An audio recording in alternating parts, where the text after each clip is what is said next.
Bismillahirrahmanirrahim. Assalamualaikum warahmatullahi wabarakatuh. Apa kabar semuanya? Di sini saya akan membahas materi lanjutan kita, yaitu tentang data encryption standar. Nah, sebelum kita masuk ke sana, saya ingin bahas ulang berkaitan dengan block dan stream cipher. Kita review lagi bahwa kripto itu kan ada yang simetri dan ada yang asimetri. Kalau yang simetri itu dia menggunakan kunci yang sama baik untuk encrypt maupun untuk decrypt. Sementara asimetri dia menggunakan kunci yang berbeda baik untuk encrypt maupun untuk decrypt. Nah, simetri kriptografi dia mengenkripsi bit per bit atau bisa karakter per karakter atau bisa kata per kata. Contoh yang pernah sudah kita gunakan adalah yang cipher 6 cipher.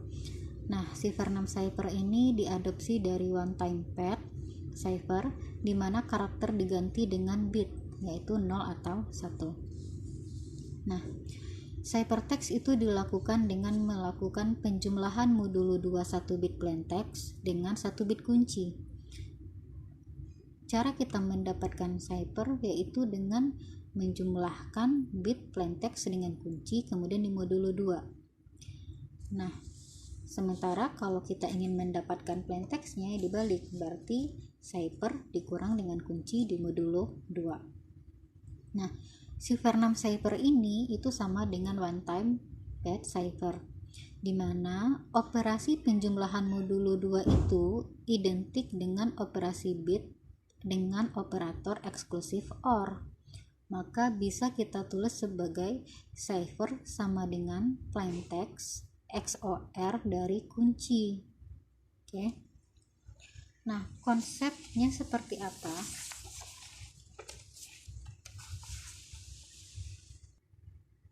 Konsep dari si stream cipher itu adalah adanya sebuah key stream generator, ya.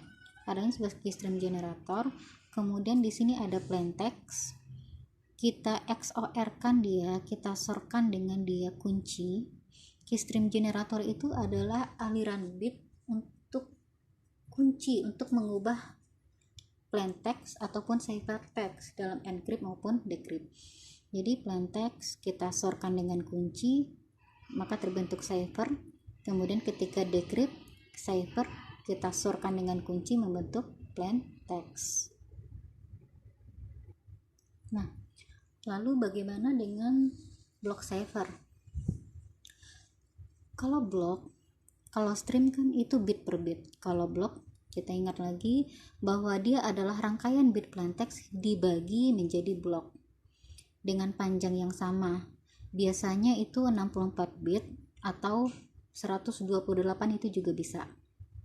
Nah, skema enkripsi dan dekripsinya itu berbeda, ya.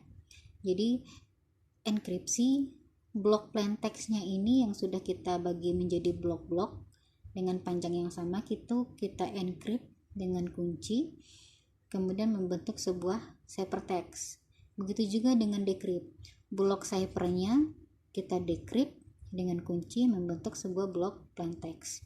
Jadi kalau blok bentuknya seperti ini, kalau yang stream bentuknya seperti ini, ya. Jadi menggunakan XOR, SOR di sini menggunakan fungsi encrypt dan decrypt.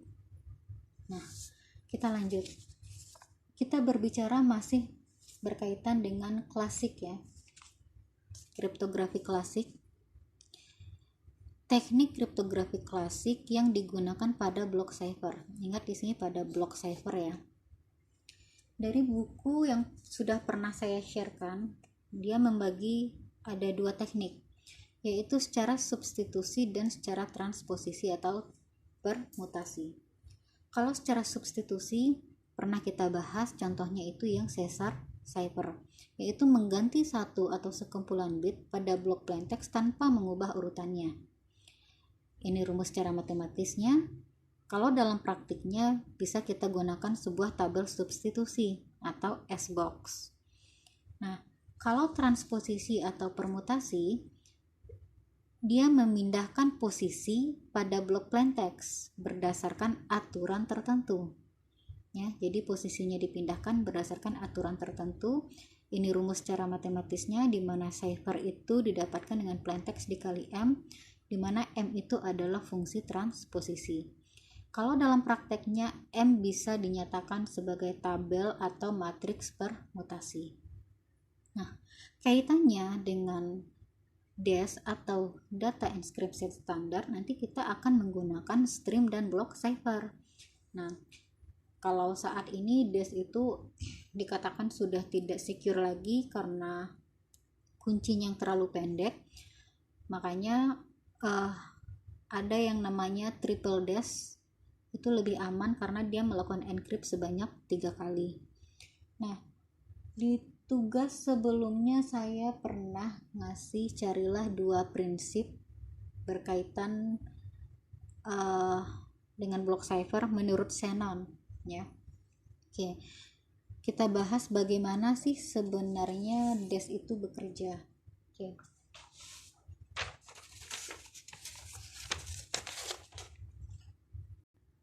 Nah, jadi bagaimana DES itu bekerja?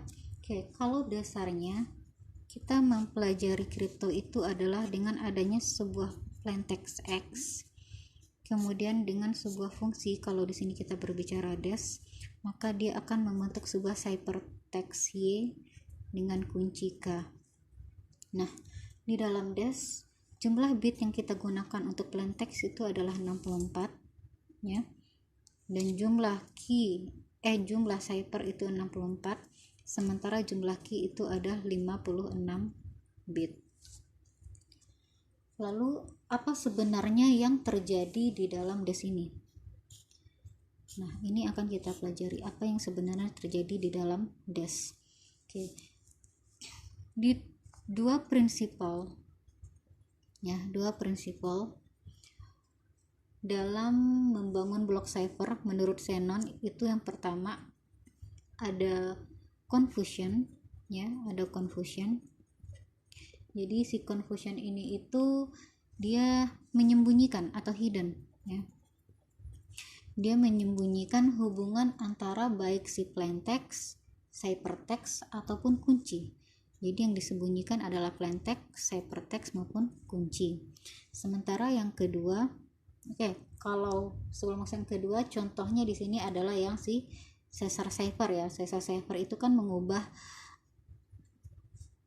A menjadi D, gitu kan. Nah, jadi dia memiliki sebuah, ada yang namanya binary entry, ya.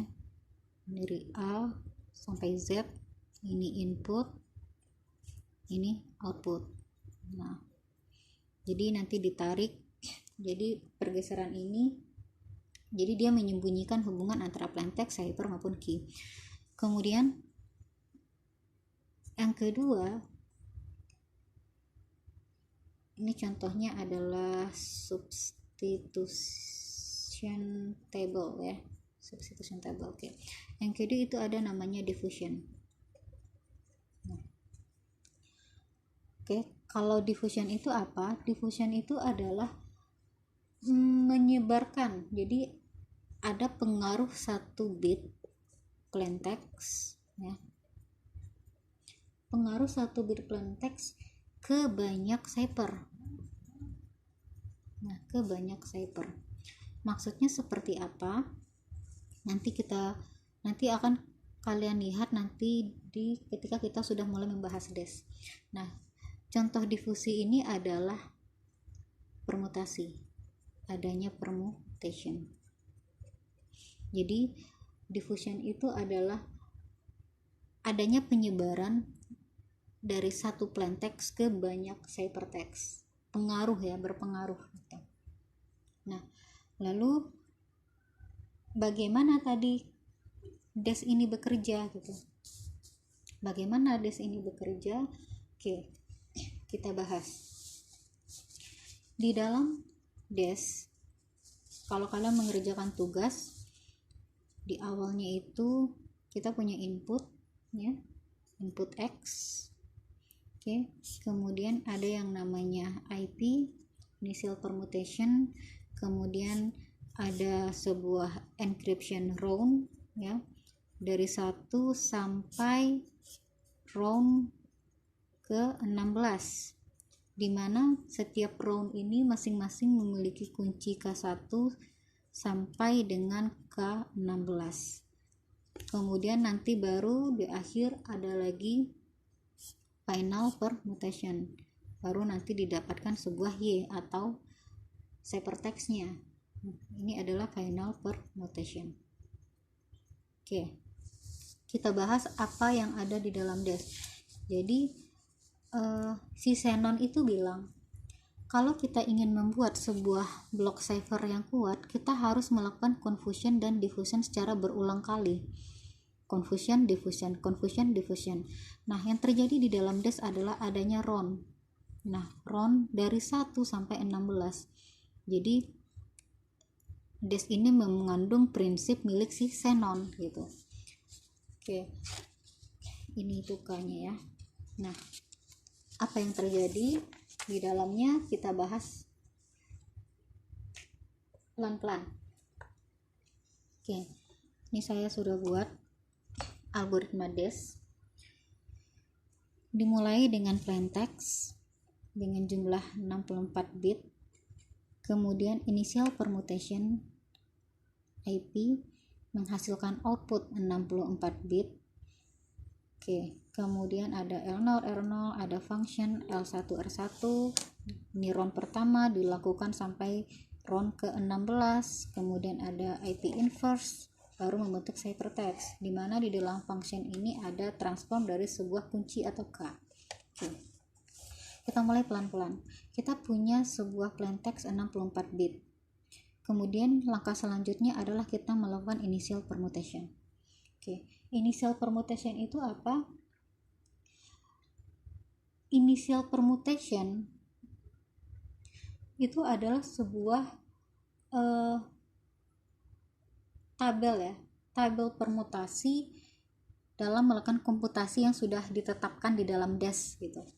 Nah, kalau kalian lihat bisa dari berbagai referensi. Kalau ini saya dari buku ya, ada tabel permutasi ya, ada tabel permutasi dengan jumlah baris 1 2 3 4 5 6 7 8, kolom 1 2 3 4 5 6 7 8. Oke, 8 baris dan 8 kolom. Nah, angka-angka ini itu sudah ketetapan, jadi sudah ada ketentuannya. Yang harus kalian lakukan adalah permutasikan plaintext yang 64 bit ke dalam tabel ini. Maksudnya permutasikan itu apa? Posisi ya, posisi dari si plaintext. Misal saya punya sebuah plaintext ya, saya punya plaintext di mana panjang plaintextnya itu kan tadi 64. Misal 11001100 bla bla bla bla bla sampai 0011, dari bit 1 sampai 64 bit. Nah, saya lakukan permutasi dengan IP. Ketika saya melakukan permutasi yang ini 1 2 3 4 5 6 7 8. Oke, harusnya saya 8 ke kanan ya. Jadi 1 2 3 4 5 6 7 8. Oke. Ini 8. Ini 00 11 00 10 7 8 9 10 11 12 13 14 sampai dia nanti membentuk 11 00 11 11 2 3 4 5 6 7 8 sampai dia berada di 64. Jadi ada, oke, ini saya hapus. Jadi saya punya 64 bit plaintext.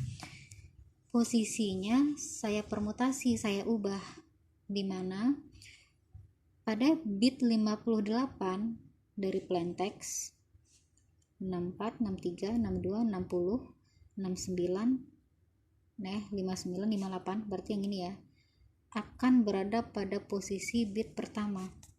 Oke. Ketika saya melakukan IP, berarti yang bit ke-58 dari plaintext berubah posisinya menjadi yang pertama. Kemudian 50 ini 58, 57, 56. Anggaplah di sini bit ke 50 itu adalah yang ini 1, maka 1 ini berubah posisinya menjadi bit kedua di dalam ketika dilakukan permutasi. Begitu seterusnya sampai bit terakhir, yaitu bit ke-7 pada plaintext menjadi bit terakhir setelah dilakukan permutasi dengan IP. Nah, setelah dilakukan permutasi, apa yang kita lakukan? Nah, yang kita lakukan adalah yang ini, membagi dia menjadi 2 bagian. Oke. Jadi yang tadi panjangnya ada 64 dibagi menjadi 2, berarti kan bagian kiri 32 bit, bagian kanan 32 bit. Nah, kita bahas pelan-pelan untuk yang round pertama. Oke.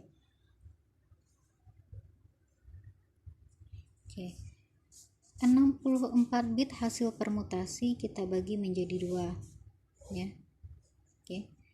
Berarti kalau kita bagi 2, di sini 32, di sini 32. Ya kan? Bagian kiri L0, bagian kanan R0. Langkah selanjutnya adalah pertama yang R0 dulu.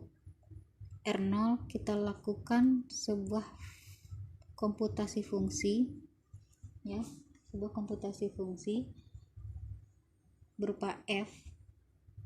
Nah, kemudian fungsi F ini dilakukan dengan sebuah kunci K dari sini.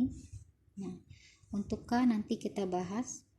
Nah, hasil dari komputasi R0 dengan fungsi F ini, outputnya kita sorkan dengan si L0. L0 32, hasil komputasi fungsi R0 itu mendapatkan output 32, kita sorkan, kemudian kita ubah posisinya menjadi sebelah kanan. Kita ubah posisinya menjadi sebelah kanan untuk R1.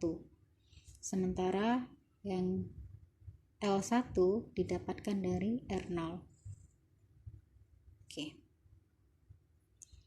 Itu step by stepnya. Nah, kalau kita lihat di sini ada SOR. Nah, SOR ini adalah konsep dari si stream. Coba kita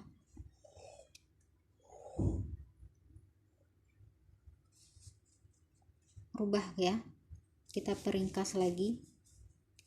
F ini kalau misalkan kita bentuk ulang, dia kan memiliki input R0. Ya. Kemudian ada F. Kemudian ada kunci K ya. Kemudian dia disorkan dengan L0 membentuk sebuah R1, menghasilkan sebuah R1. Oke. Dari gambar ini itu sudah kalau kita lihat gambarnya itu sama dengan si konsep stream cipher. Sama kan? Ada plaintext di encrypt mendapatkan cipher dengan key stream generator atau kunci ya.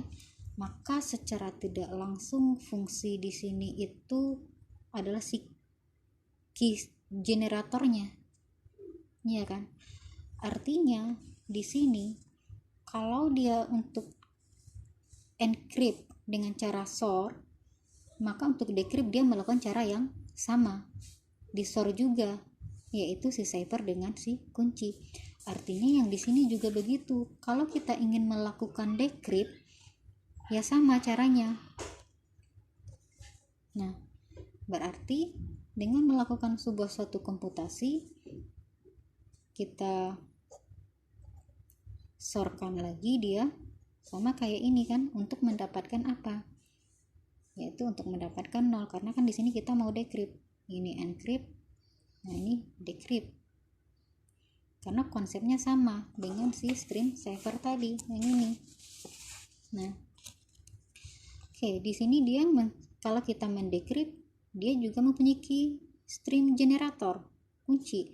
Berarti di sini sama. Kalau kita decrypt, dia juga harus memiliki dia harus memiliki sebuah fungsi ya, kunci. Nah, berarti si cryptanalysis kalau mau decrypt dia juga harus tahu R0-nya gitu. Makanya R0-nya ini nanti menjadi si L1 decrypt. Nah, oke, itu untuk encrypt dan decrypt. Oke, sekarang lanjut kita bahas apa sih isi dari si F ini. Nah, oke, F function detail. Oke, apa yang dikerjakan oleh F ini? Nah, ini yang penting yang kita lakukan di dalam F ini. Oke, yang pertama, F ini itu merupakan main operation ya, main operation dari dash. Jadi dia operasi utama dari sebuah dash. Kemudian apa yang dilakukan itu ada 4 langkah. Oke, ada 4 langkah. Yang pertama itu adalah expansion. Oke. Kemudian yang kedua itu adalah XOR dengan round key. Oke. Yang ketiga itu adalah S-box substitution. Yang keempat itu adalah permutation. Nah, keempat langkah inilah yang ada di dalam F ini tadi. Nah, kita bahas satu persatu. Mulai dari expansion, XOR, Xbox, dan permutation. Oke. Nah, jadi kalau kita lihat lagi ya, ini kan round pertama L0 dan R0. Dia round itu kan kita lakukan sampai 16 kali. Nah, maka untuk si F tadi berarti R0 itu kan untuk RI dikurang 1 ya. Nah, untuk RI dikurang 1, kemudian dilakukan sebuah expansion E, kemudian dilakukan XOR dengan sebuah key, round key, menghasilkan output, di mana outputnya ini nanti akan dilakukan sebuah substitusi dari S1 sampai dengan S8 ya. Dari S1 sampai dengan S8, hasil outputnya kemudian nanti akan dilakukan sebuah permutasi. Oke, kita punya R0 nya tadi 32 bit. Oke, ada 32 bit. Ketika dilakukan expansion, jumlah bitnya berubah menjadi 48 bit. Kemudian disorkan dengan kunci sebanyak 48 bit, menghasilkan output 48 bit. Nah, hasil 48 bit ini disubstitusikan ke dalam S-box sebanyak 8, S1 sampai S8 ya. Nah, di mana setiap S-box ini terdiri dari 6 bit ya. S2, S3, S4, 5, 6, 7, 8 itu 6 bit. Tetapi output yang dihasilkan dari setiap melakukan substitusi ini adalah 4 bit. Berarti kalau 4 dikalikan 8 32, maka hasilnya output di sini 32 bit. Dilakukan permutasi menghasilkan output nanti 32 bit. Oke. Kita lihat pelan-pelan. 32 bit diekspansi menjadi 48 bit. Inilah yang dinyatakan sebagai si diffusion tadi. Diffusion itu artinya kalau secara definisi textbooks ya, dia adanya pengaruh dari satu plain text terhadap banyak ciphertext. Nah, jadi si e-box ini itu menyatakan diffusion ya. Nah, expansion ini seperti apa sih maksudnya? Nah, expansion itu adalah, kita lihat lagi ada tabelnya. Oke. Ini adalah tabel untuk si expansion. Jadi sama seperti yang sebelumnya, kita ubah lagi posisinya menjadi menyesuaikan dengan tabel si expansion ini. Nah, setelah kita sesuaikan dengan tabel expansion ini, maka dia akan membentuk output 48 bit yang dimana hasilnya nanti akan kita sorkan dengan round key ya. Dan outputnya yang 48 kita ubah dia menjadi Nah, yang 48 bit kita ubah dia menjadi blok-blok 6 bit.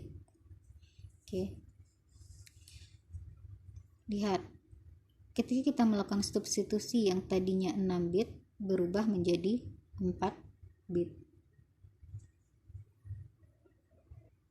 Nah, misal ya, yang 48 bit kita ubah menjadi 6 bit. Maka misalkan 6 bitnya itu adalah berapa ya? Oke, misal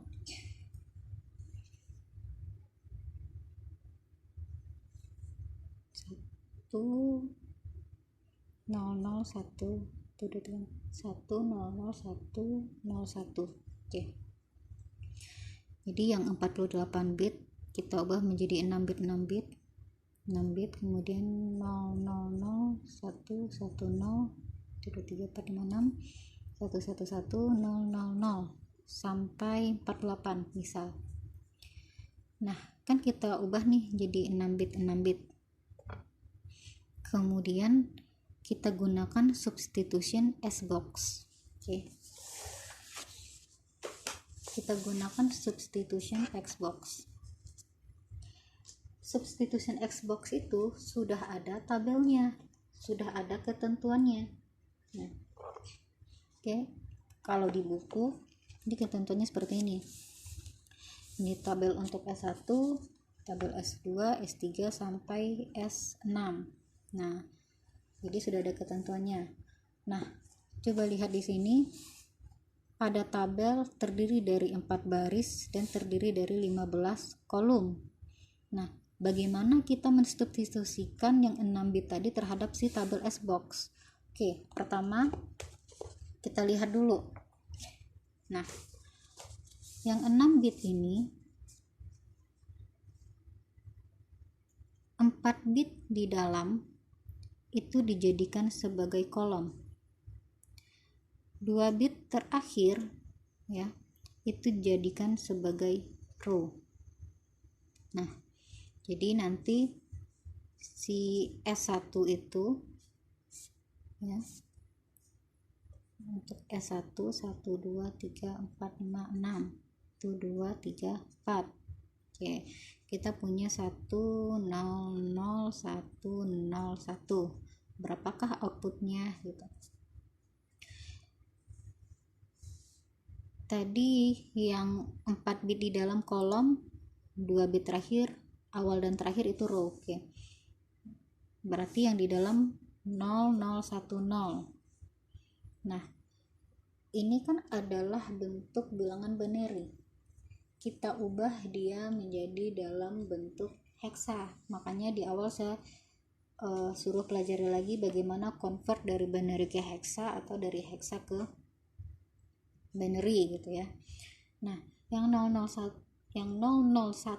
ini kalau kita ubah dia kan menjadi 2. Ya kan, 2 pangkat 0 dan pangkat 1 2. Kemudian yang row yang 11, nah otomatis di belakangnya 0, ya kan. Nah, maka dia menjadi berapa nih? 2 pangkat 0 1, 2 pangkat 1 2 3. Nah, maka ini akan menjadi kolom ya. Ini akan menjadi baris. Nah, bagaimana kita menemukannya di dalam tabel substitusi? Oke. Kolom 2 baris 3. Oke, kita lihat ya. Kolom 2 baris 3 8. Oke.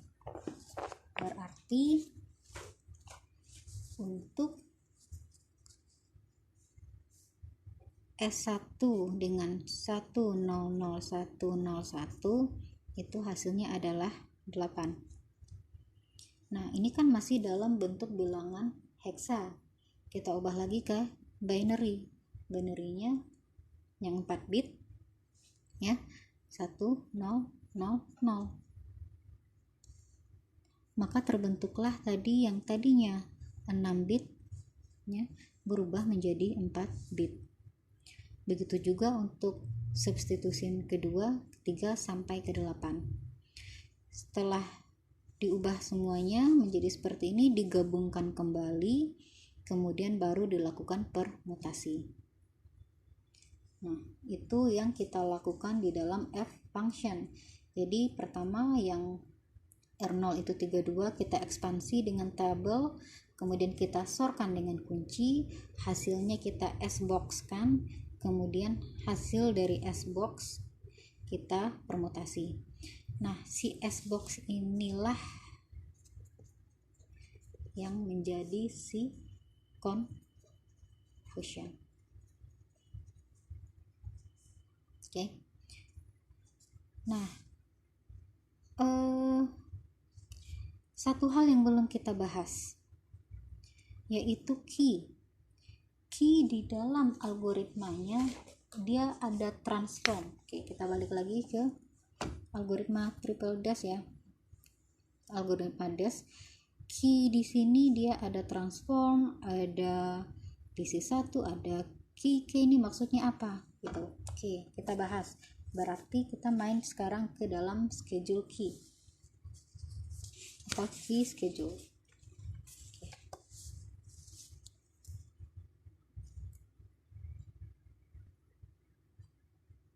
Oke, kalau kita bahas key schedule itu juga sudah ada ya algoritmanya. Oke, kita lihat. Oke. Key schedule. Nah, key kita yang kita punya itu ada 64. Di awal saya bilang bahwa dalam dash kunci yang kita gunakan adalah 56. Oke, kenapa bisa berubah dari 64 menjadi 56? Itu karena kita sudah melakukan sebuah komputasi yang dinamakan sebagai PC1 atau permutative choice. Nah, si PC1 ini atau permutative choice ini itu juga sudah ada ketentuan tabelnya. Nah, seperti apa tabelnya? Oke, sebentar. Oke.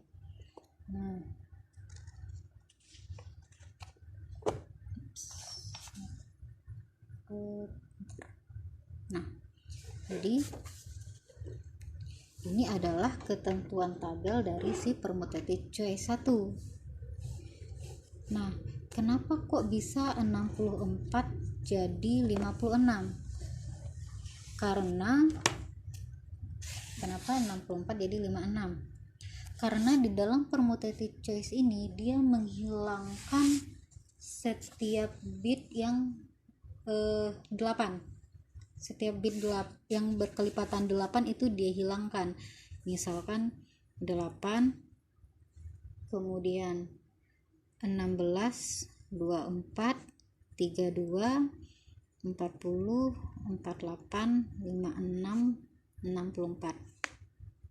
1, 2, 3, 4, 5, 6, 7, 8. Nah, 64 kurang 8 makanya didapatkan 56 bit. Makanya kita memiliki kunci sebanyak 56 karena ini dihilangkan yang ini.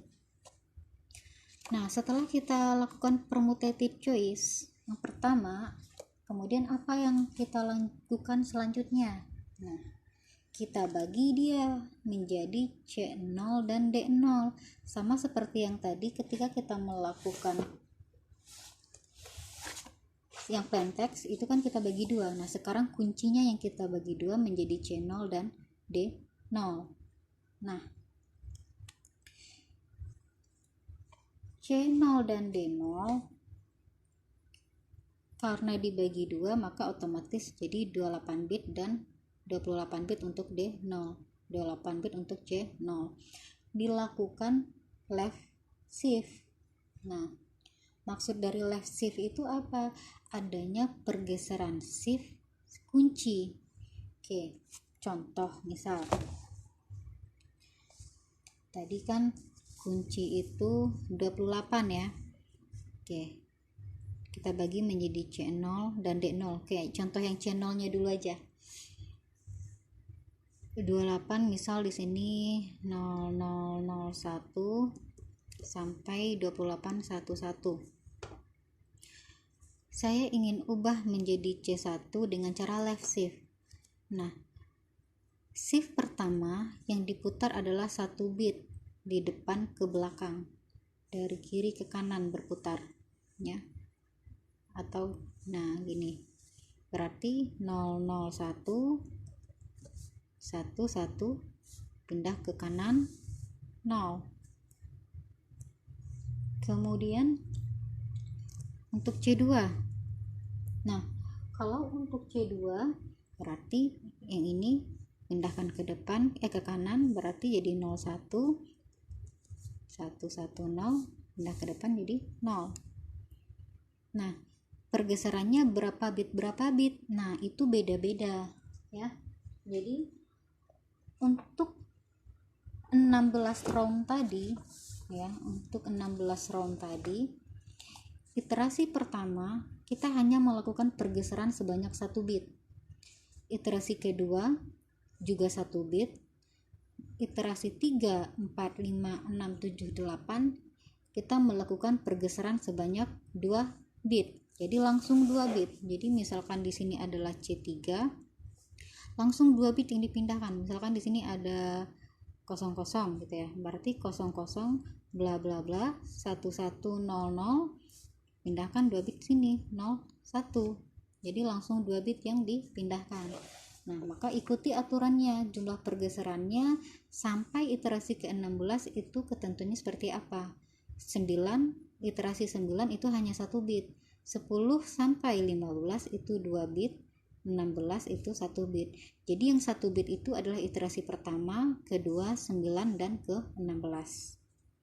Nah, setelah kita lakukan iterasi tadi, pergeseran tadi, langkah selanjutnya apa? Nah, langkah selanjutnya kan kita sudah dapat nih. Oke, tadi kita dapat D1 C1 dan D1. Setelah kita dapatkan D1 dan D1, kita gabungkan lagi, kan hasilnya 56 bit. Kita permutasi lagi dia dengan permutative choice yang kedua. Nah, permutative choice yang kedua itu juga sudah ada ketentuan isi tabelnya. Nah, bisa kalian lihat dari soft copy kalau ada atau dari sumber manapun. Jadi yang 56 bit tadi atur lagi posisi bitnya berdasarkan isi tabel permutative choice yang kedua. Setelah diatur posisinya, barulah didapatkan sebuah key yang pertama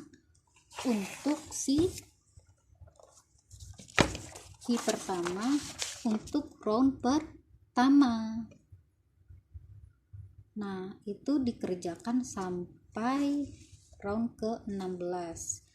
Setelah dapat round ke-16, baru nanti di akhir dilakukan initial permutation inverse. Ini juga sudah ada ketentuannya di dalam tabel.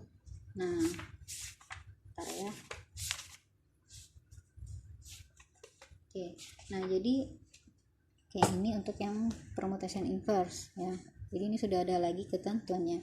Jadi sebenarnya mungkin kalian bertanya-tanya, kenapa sih isi tabelnya sudah ditentukan? Kenapa isi tabelnya seperti itu? Apa asal usulnya? Oke, secara sejarahnya saya nggak tahu kenapa memakai isi tabel itu gitu. Karena kalau kita berbicara dengan kriptografi, itu step by step perkembangannya itu ada historikalnya.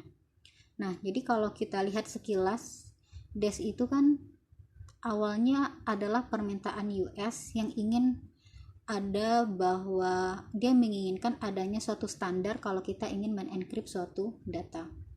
Maka si IBM bilang, oke, ayo kita buat standar untuk encrypt data. Nah, ketika dia mengiyakan, maka ada campur tangan oleh si National Agency Standard ya, nanti kalau kalian lihat story-nya. Nah, si National Agency Standard inilah yang menentukan tabel-tabel S-box, dia juga yang menentukan tabel-tabel tadi. Nah, kalau ditanya mungkin karena menurut mereka itu adalah angka-angka yang aman ketika kita melakukan encrypt data. Ya, saya nggak tahu historical aslinya, tapi dari DES itu dulu adalah merupakan algoritma kriptografi yang paling aman dulunya gitu ya. Kemudian karena masih zaman klasik, DES ini mainnya yang saya tahu itu lebih kepada bentuk hardware, jadi dalam bentuk chip-chip. Nah, kemudian kalau kalian lihat lagi historisnya, DES ini itu sudah ada yang berhasil nge-break ya. Jadi dia sudah ada berhasil nge-break, itu dari Israel kalau nggak salah 2 orang. Nah, nanti kalian cari deh historinya seperti apa. Tapi itu adalah konsep bagaimana kita melakukan sebuah DES. Nah, tugas kalian nanti adalah setelah kalian nonton video ini, kalian kan sudah tahu step by step bagaimana melakukan encrypt dengan DES. Nah, nanti saya berikan plain text dan kunci, nanti kalian cari menggunakan algoritma ini ya. Oke, kalau misalkan ada yang ingin ditanyakan, kalian boleh tanyakan di grup.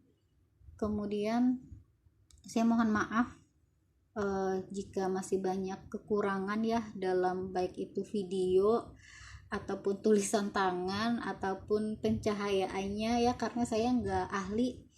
Saya harap kalian maklum dan saya harap kalian belajar, kita sama-sama berjuang. Kalian belajar, saya berusaha memberikan bagaimana kalian bisa paham sama materi ini gitu. Oke, itu aja dari saya. Semoga sehat terus, jangan lupa istirahat, jangan jadikan libur kita ini untuk main-main gitu, untuk bersantai-santai. Enggak ya, kita tetap harus beraktivitas. Jaga kesehatan, itu yang penting. Kalau bisa minum air hangat banyak, minum vitamin. Oke, itu aja dari saya. Terlebih dan terkurangnya saya mohon maaf.